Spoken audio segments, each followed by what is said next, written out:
네, 안녕하세요. 2021년 10월 28일 목요일입니다. 오늘은 어제 나온 리포트들과 오늘 나온 리포트들을 취합해서 요약을 드릴 수 있도록 하겠습니다. 첫 번째 리포트는 이녹스 첨단 소재이고요. 키움증권의 김소원님의 자료를 참고했습니다. 먼저 실적부터 살펴보면 3분기 동사의 실적은 매출액 1,407억 원, 영업이익은 308억 원으로 전년 동기 대비 58% 성장을 기록하면서 높아진 시장 기대치인 279억 원을 상회하는 서프라이즈 실적을 냈습니다. 3분기 영업이익률은 22%로 처음 20%를 돌파하면서 양적, 질적으로 역대 최대의 실적을 기록을 했고요. 사업부별로 살펴봤을 때 폴더블 신제품 효과가 나타난 스마트 플렉스, 그리고 아이폰 13 시리즈 및 OLED TV 판매 호조가 반영된 OLED 사업부인 이놀레드 사업부가 기대치를 크게 상회한 반면에 이노플렉스의 실적은 글로벌, 스마트폰 출하량 부진 등의 여파로 인해서 기대치를 하회하는 실적을 기록을 했습니다. 이노플렉스 사업부의 매출액 비중 또한 12%로 낮아진 반면에 이놀레드의 매출액 비중은 59%로 확대가 되면서 동사가 경쟁력을 가진 이놀레드 사업부에 더욱 힘을 싣고 있는 것으로 분석이 되고 있습니다. 4분기 예상 실적을 봤을 때 영업이익은 263억 원으로 시장 컨센서스인 210억 원을 크게 상회할 것으로 예상을 하고 있습니다.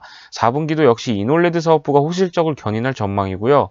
고객사의 광저우 신규 WOLED 생산 라인 가동 효과가 나타나고 있고 중국 고객사향으로도 중소형 OLED 필름 공급이 확대가 되면서 비수기 영향을 최소화할 것으로 전망을 하고 있습니다. 영업이익률 또한 성과급 지급 등이 예상됨에도 불구하고 20% 수준을 유지할 것으로 판단이 되고 있고요. 이를 반영한 2021년 실적은 매출액 4,770억 원, 영업이익은 910억 원으로 전년 동기 108% 성장을 하면서 양적 그리고 질적으로 큰 성장을 이룬 해가 될 것으로 전망을 하고 있습니다. 2022년 실적은 고객사 저변 확대, 그리고 폴더블 스마트폰용을 포함한 제품 포트폴리오 다변화를 통해서 매출액은 5,622억 원, 영업이익은 1,151억 원으로 성장이 예상되고 있고요. 이에 맞춰서 적극적인 캐파 증설 또한 추진해 나갈 것으로 전망이 되고 있습니다. 현재 동사의 주가는 12개월 포워드 PE 8.7배, 로 평가를 받고 있고 저평가 매력이 가장 돋보이는 OLED 소재 업체라고 의견을 주셨습니다. 이에 투자 의견은 바이를 유지하고 목표 주가는 54,000원을 유지할 것으로 보고 있습니다. 오늘 상당히 큰 상승을 보여주고 있어서 현재 종가는 44,000원 정도 수준으로 형성될 것으로 보이고 있습니다. 네, 다음은 계속해서 어려운 시기를 겪고 있는 삼성전기에 대한 리포트고요. 하이투자증권의 고이영님의 자료를 참고했습니다. 먼저 삼성전기 3분기 실적은 영업이익 4,578억 원으로 전년 동기 대비 48.9% 성장, 또 영업이익률은 17%를 기록하면서 컨센서스 대비 영업이익은 5.6% 상회했습니다. 그리고 또 전 사업 부분이 선전했다라고 적어주셨고요. 컴포넌트 솔루션 부분 영업이익률은 분기 대비 플러스 3%포인트가 개선이 되면서 25.4%를 기록할 것으로 추정이 되고 있습니다. 또 MLCC ASP가 10% 분기 대비 개선된 효과로 볼 수 있겠습니다. 또 환율이 긍정적인 가운데 고용량, 초소형 위주로 제품 믹스가 좋아졌다고 합니다. 기판 솔루션 영업이익률은 15.8%로 전분기 대비 8.9%포인트나 개선된 것으로 파악이 되고 있습니다. 모듈 같은 경우에는 긍정적인 갤럭시 Z 수요가 갤럭시 노트의 공백과 중화고객사의 생산 차질을 상쇄한 것으로 파악을 하고 있고요. 4분기 실적은 영업이익 3,765억 원으로 전망을 하고 있습니다.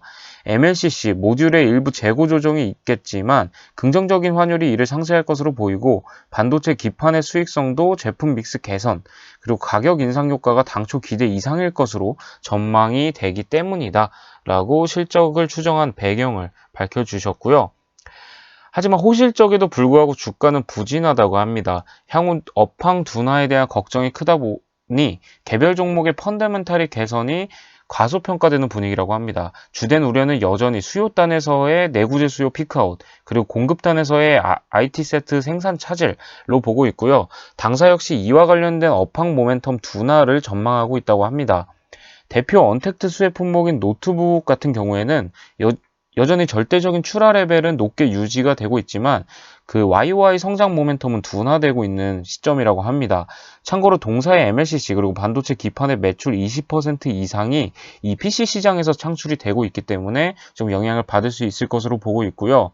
AP 수급 차질로 인해서 주요 세트 업체들의 스마트폰 생산에 어려움이 있는 것도 또 추가가 되고 있습니다. 특히 오포 등 중국 업체 중심으로 이와 같은 우려가 발생 중인데요.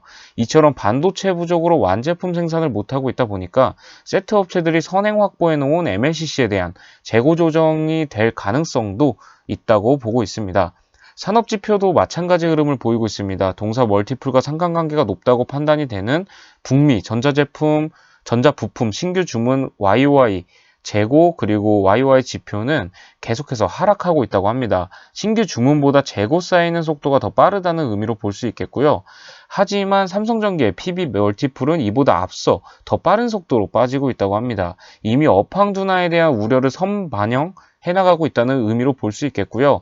당사는 지표상 바닥을 내년 2분기로 보고 있습니다.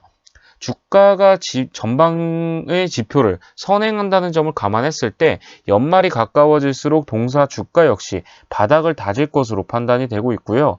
단기 모멘텀이 부족함에도 불구하고 중기적 관점에서는 추가 하락 시 저가 매수에 대한 고민을 해야 하는 이유이다 라고 의견을 밝혀주셨습니다. 네, 다음은 BH에 대한 리포트입니다. SK증권의 이동준님의 자료를 참고했고요. 제목은 불안한 시장 환경 속에서도 견조했던 실적이라고 적어주셨습니다. 실적부터 살펴보겠습니다. 3분기 매출액은 3,337억 원, 영업이익은 437억 원으로 전년 동기 44.1% 성장을 기록하면서 시장 컨센서스를 상회했습니다. 아이폰 13 시리즈의 강한 초도 물량, 그리고 중국 공장 가동률 개선 및 폴더블폰 출하 호조에 따른 효과로 볼 수 있겠고요. 4분기의 경우 폭스콘의 가동 차질, 그리고 생산단에서의 여러 원가 가중 우려와 카메라 모듈 수급 이슈 등으로 인해서 아이폰 13 생산 조정 가능성이 잔존해 있긴 하지만 FPCB단에서의 출하 조정은 감지되고 있지 않다고 합니다.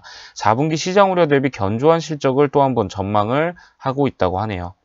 북미 고객사가 LTPO 디스플레이를 상위 모델에 적용하면서 FPCB 판가도 지난해 대비 개선이 됐다고 합니다. 특히 동사는 아이폰 13 내 상위 모델향으로 공급을 하게 되면서 판가와 믹스 효과를 동시에 수혜를 보고 있습니다. 삼성전기의 FPCB 철수 공식화로 인해서 내년도 상반기부터 고객사 내 동사의 점유율은 60에서 70%까지 늘어날 것으로 또 기대를 하고 있고요. 이 외에도 5G 안테나 케이블, 또 폴더블용 FPCB 등 신규 제품을 올해부터 본격적으로 육성을 할 계획이라고 합니다.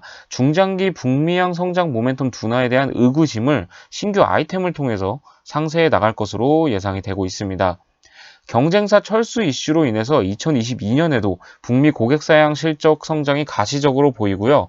내년부터는 신규 아이템의 매출이 본격화됨에 따라서 전사의 점진적인 연간이익 체력 향상을 기대한다라고 의견을 적어주셨습니다. 네, 다음은 삼성바이오로직스에 대한 리포트입니다. 유한타증권의 서미환님의 자료고요. 실적부터 살펴보겠습니다. 3분기 연결 실적은 매출액 4,507억 원, 영업이익은 1,674억 원으로 전년 동기 196.1% 성장을 기록했습니다.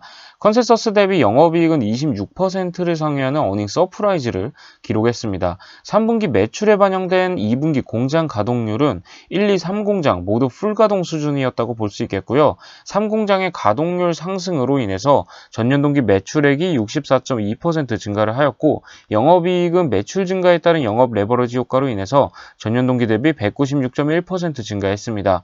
삼성 바이오에피스의 바이오시밀러 제품 매출이 증가한 점도 이 영업이익을 증가시킨 이유로 볼 수 있겠습니다.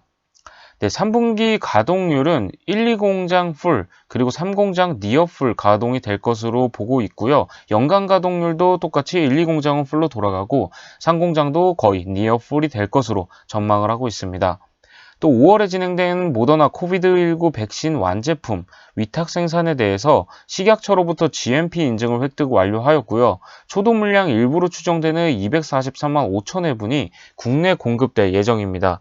따라서 4분기 실적에는 모더나 DP 생산에 대한 매출도 인식이 될 것으로 보이고 있고요. mRNA 백신 원료 의약품 생산 설비 또한 증설 중인 것으로 파악이 되었습니다. 네, 기존 수준은 계약 규모가 확장이 되고 있고 생산 효율화가 진행되면서 실적이 개선되고 있는 현상을 보이고 있다고 합니다.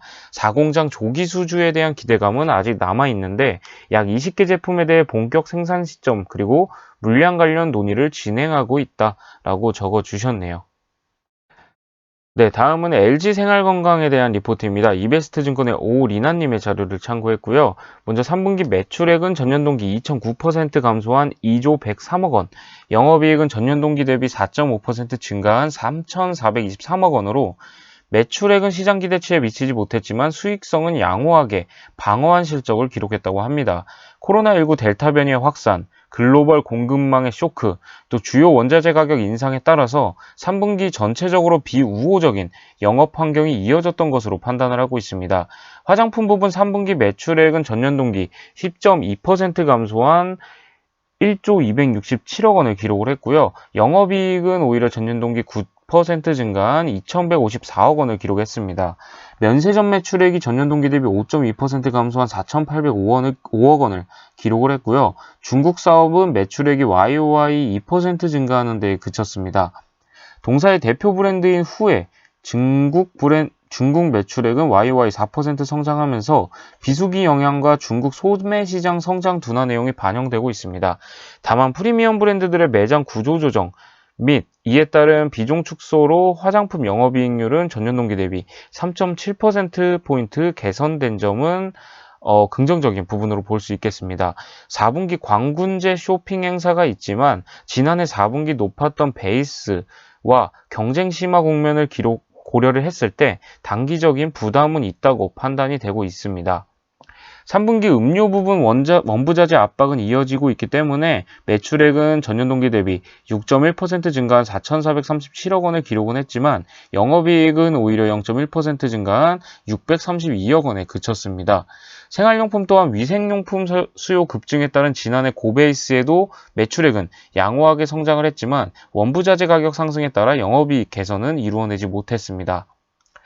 이 동사에 대한 투자액에는 바이를 유지하지만 목표 주가는 180만 원으로 하향 조정한다고 합니다. 중국 내 주요 브랜드 이커머스 성장은 이어지고 있기 때문에 수요는 유효하다고 판단이 되고 있긴 하지만 4분기 베이스, 기저효과, 역기저효과로 인해서 조금 줄어들 것으로 보고 있고요. 마케팅 비용은 또 부담으로 작용할 것으로 전망을 하고 있습니다. 네, 오늘 준비한 리포트 여기까지고요. 또 좋은 리포트로 인사드릴 수 있도록 하겠습니다. 감사합니다.